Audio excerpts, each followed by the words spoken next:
Good morning from the National Weather Service in Raleigh. It's Nick Petro with your routine Thursday weekly briefing for Central North Carolina, covering today, the 12th of February through the 18th of February.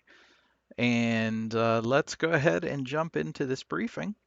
First thing I generally like to do is show current conditions, observations, clouds, satellite, that sort of thing. And the first thing I'm going to point out is this line of clouds. If you go back and follow this line of clouds, it kind of is in a fashion like that.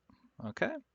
And oftentimes what you'll see are several sort of lines of clouds, if you will. Here's one here that kind of gets kind of a little diffuse up here, and then it kind of cuts back down and it goes across.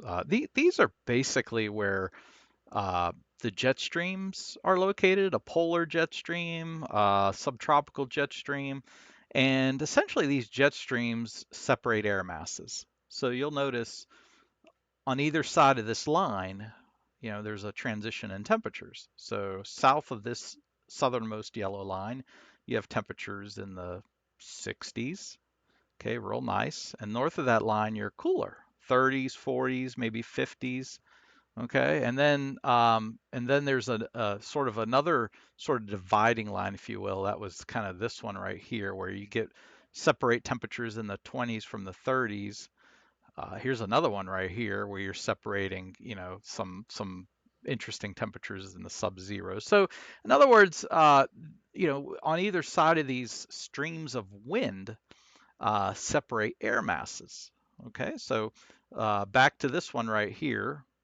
And you could see that um, the wind kind of follows this as well. And so we're going to be moving air into our area from sort of the central plains, if you will, over the next few days. So this air mass here will probably be our air tomorrow, and so forth. So you could see that um, we're not really going to warm up much. The temperature is going to be pretty steady here as we go for the next day or two.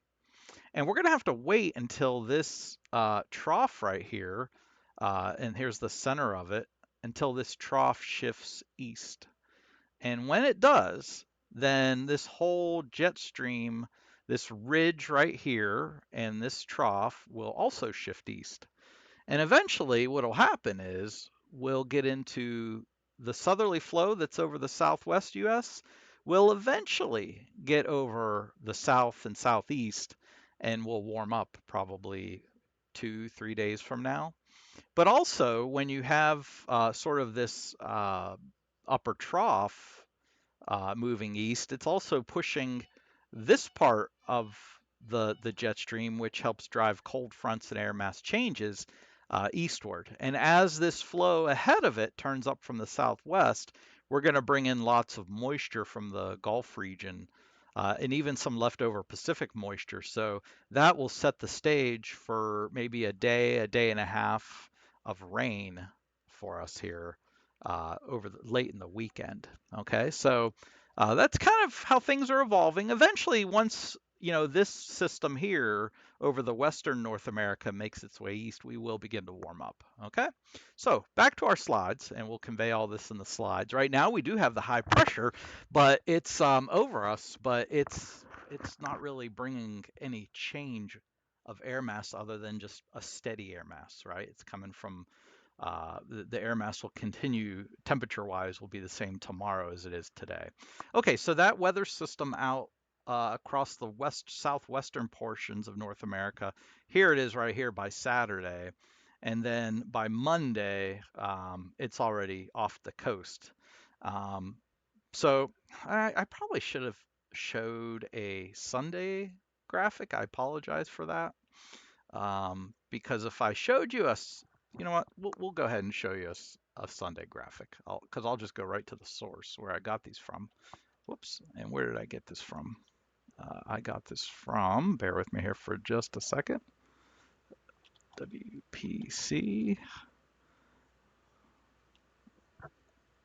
And here's the fronts. And here's Sunday's graphic. If I would have included it in my slides, you'd see a lot of green over us. And there's that warm front that would usher in the warmer air from the south. And, essentially everything you're seeing moisture-wise out here in the southwest is going to make its way up and give us some rain late in the weekend. All right, back to the slides. So anyway, the key points here is that we're gonna have quiet weather today, Friday, even the first half of Saturday. We'll point out that it's going to be the humidity is pretty low today, and wind gusts are, it's a little breezy out there, but it should hold below critical fire weather thresholds. We're keeping an eye on that. And then once that weather system does move east, we're going to get into some light to moderate rain expected as early as Saturday night, probably after midnight. That'll last through the daytime Sunday and probably come to an end before daybreak on Monday morning. Okay, so and we need that rainfall. It'll be beneficial, but sometimes too much of a good thing is not really good either, right? Because there will be pockets of heavier rain, and where it does, even though we're in a drought, flooding is oftentimes rate dependent as well. So where there's heavier rain falling, it could lead to some standing water on roads in some locations. So we'll have to watch out for some very localized poor drainage flooding on Sunday. All right, once that system exits, you can see on the Monday and Wednesday panel, high pressure will build back in, so quiet weather during that time frame. Okay, so how much rain? Dry today, dry tomorrow. Most of Saturday will be dry. That green you see for Saturday is probably Saturday night. Sunday, look how the colors there are painted over North Carolina. A lot of blue. So blue is like, a half, 3/4 of an inch to as much as an inch and a half. You see a couple purple shades there, inch and a half to 3/4 of it, 1 3/4 of an inch. So again, let's just call it anywhere from 3/4 to maybe as much as 2 inches in spots. And that will be your 5-day totals there on the lower right. So we definitely need that rain. If I had shown day 4 for this this excessive rainfall outlook, obviously there's no risk for excessive rainfall or flooding today, Friday, or Saturday. If I had a Sunday graphic, it would be colored green for marginal. Okay, there is a very marginal risk for isolated flash flooding on Sunday. Sorry about that. Sunday night. Okay, so if I had a fourth panel here representing Sunday, it would be green. All right. No severe thunderstorms expected with this upcoming event. And here's the drought update. This was just released, and look at that. You see some extreme drought in the Charlotte metro area with severe drought covering much of the state. So this weekend's rain is very much needed. All right, I've got this is the good news part of the briefing. I know a lot of people are still, coming out of this cold shock from the cold weather we've had during the month of January into the first couple days of February. The good news is, looks like we're going to run above normal temperatures next week. Okay, so hang in for that.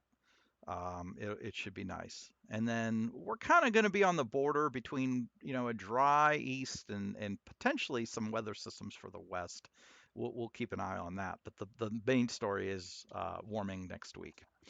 All right, as a quick and easy way to see what hazards we have from day to day in the next 7, I did briefly mention that fire weather concern for today. Again, not much of a I think the wind will sort of mitigate that risk, but it is very dry. And then there could be some lightning on Sunday, but I'm more concerned about the excessive rainfall Sunday night. So keep that in mind. Other than that, those are the only hazards we have listed. So wrapping it up, quiet weather the rest of this work week. Steady, light to moderate rain expected late Saturday night through Sunday night. While much of the rainfall will be beneficial given the current drought, isolated pockets of heavier rain could lead to standing water on roads in some locations.